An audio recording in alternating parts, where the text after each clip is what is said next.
Assalamualaikum friends, today I will discuss how to clear Facebook video search history.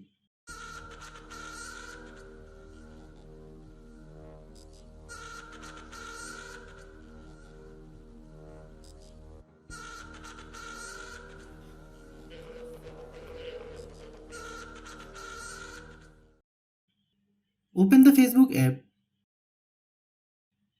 click video icon,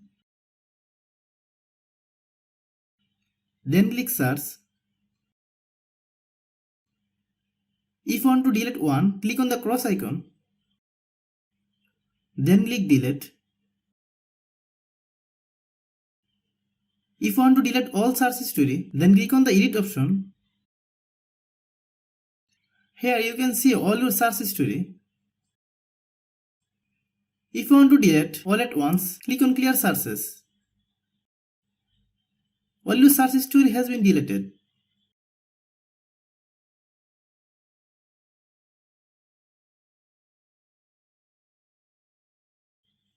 Thanks for watching.